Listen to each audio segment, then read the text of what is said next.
ایک موٹا سا مولوی ہے، وہ مجھ سے بھی 4-5 جو ہے نا حصے زیادہ ہے، وہ حنان صدیقی آیا ہوا ہے۔ اب یہ آپ تحقیق تو کرتے نہیں ہیں، یہ ان پڑھ جاہل مطلق ہے، وہ کو سر لگائی تو یہ لوگوں نے واہ واہ واہ واہ۔ میں حیران ہوں، ان کو لوگ 50,000 روپے دیتے، میں 5,000 بھی کیوں نہیں دیتا؟ ہماری جو صحیح بات ہے وہ سننے کو بھی تیار نہیں۔ وہ حضور صلی اللہ علیہ وسلم کے روضے پر گیا، اس نے جو بتایا، اور میں ویل چیئر پر تھا، حضور صلی اللہ علیہ وسلم سے راز و نیاز کی باتیں جی وہ کہہ رہا ہے مولوی، اور ساتھ ہی کہہ رہا ہے کہ میں نے تھوڑی دیر بعد کہا اللہ کے نبی آپ نے ہم سے بے وفائی کی ہے، آپ نے فلاں بات کی تھی۔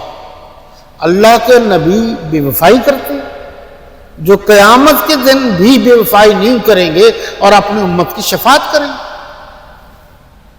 اس موٹے ہٹے گھٹے بے وقوف نادان اجہل مجہول نے، اور راز و نیاز کی باتیں ہوتی ہیں، پیغمبر ہے، تم نے ان کا کلمہ پڑھا ہوئے، کیا بات کرتے ہو؟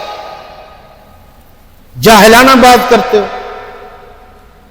اور اس قسم کے غلط آدمیوں کو، اس قسم کے دیوبندیوں کو بھی مجھے ضرورت نہیں ہے، میں کھل کے کہتا ہوں یہ دیوبندی نہیں ہے، یہ تو بریلیوں سے بھی بدتر ہے۔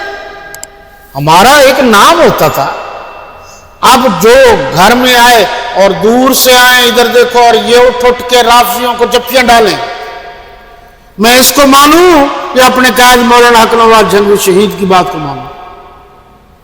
بھائی دونوں سامنے ہیں آپ کے تو قریب قریب ہیں، آپ خود دیکھ لو۔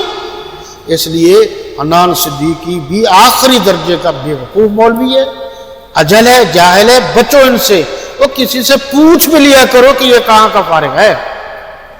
اس لیے آپ احتیاط کریں، ان کی پروگراموں میں بھی نہ جائیں۔